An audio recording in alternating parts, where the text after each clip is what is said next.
Advocate VP Sreepadmanabhan, അങ്ങേക്ക് പറഞ്ഞ് അവസാനിപ്പിക്കാം. ഇത് വളരെ കൃത്യമായി കേന്ദ്ര ഏജൻസികൾ അടക്കം അന്വേഷിക്കേണ്ട സംഭവമല്ലേ? കാരണം ഇപ്പോഴും ഈ വനം കൊള്ളയ്ക്ക് നേതൃത്വം നൽകിയവർ സമൂഹത്തിൽ മറ്റുള്ളവർക്ക് സാരോപദേശം നൽകുന്ന മാധ്യമ മുതലാളിമാരായി നമ്മുടെ മുന്നിൽ നിൽക്കുകയാണ്. അവരെ തൊടാൻ സംസ്ഥാന സർക്കാർ പേടിക്കുകയാണ്. വളരെ കൃത്യമായി ഇനി എന്താണ് ഇക്കാര്യത്തിൽ ഉണ്ടാകേണ്ടത്?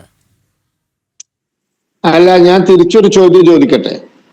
ഈ ഉത്തരവ് റവന്യൂ സെക്രട്ടറി ഇറക്കിയത് മന്ത്രി അറിയാതെയാണോ?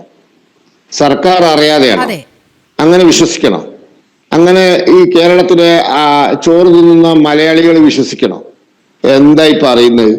കേരളത്തിലെ പട്ടയഭൂമികളിലുള്ള മരമൊക്കെ, അതായത് ആ പട്ടയം കൊടുക്കുന്നതിനും നൂറ്റാണ്ടുകൾക്ക് മുമ്പ് നിലനിൽക്കുന്ന മരമൊക്കെ മുറിക്കാനുള്ള സൗകര്യം ചെയ്തു കൊടുക്കുന്ന ഒരു ഉത്തരവ് കേരളത്തിലെ റവന്യൂ മന്ത്രിയും കേരളത്തിലെ സർക്കാരും ക്യാബിനറ്റും ഒന്നും അറിയാതെ ഇറങ്ങി എന്ന് വിശ്വസിക്കണോ? ആര് വിശ്വസിക്കും? ആരും വിശ്വസിക്കില്ല. അപ്പോ ഇത് ഗവൺമെന്റ് തലത്തിൽ, മന്ത്രി തലത്തിൽ, രാഷ്ട്രീയ തലത്തിൽ നടന്ന ഒരു തീരുമാനത്തിന്റെ ഫലമായി ഉണ്ടായ ഉത്തരവാണ്. അല്ലാതെ ഈ മരമുറിക്കാർ പോയിട്ട് റവന്യൂ സെക്രട്ടറിയെ സ്വാധീനിച്ചിറക്കിയൊന്നല്ല. ജയതിലക് ഒരു സീനിയർ IAS ഉദ്യോഗസ്ഥനാണ്.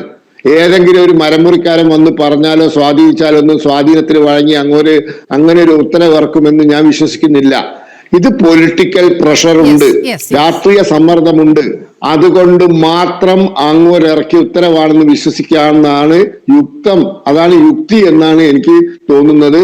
അതുകൊണ്ട് ഇതൊക്കെ മുകളിലുള്ളവർ അറിഞ്ഞുകൊണ്ട് ഇറക്കിയ ഉത്തരവാണ്. ഒരു നടപടിയും ആർക്കെതിരെ ഉണ്ടാവാൻ പോകുന്നില്ല. കോടതിയുടെയും വനവകുപ്പിന്റെയും പോലീസിന്റെയും റവന്യൂ ജീവനക്കാരുടെ സമയം പോയത് മിച്ചമാവും. കുറെ വക്കീലുമാർക്ക് കുറെ പൈസ കിട്ടുന്നല്ലാതെ വേറൊരു ചുക്കും ഇവിടെ സംഭവിക്കാൻ പോകുന്നില്ല.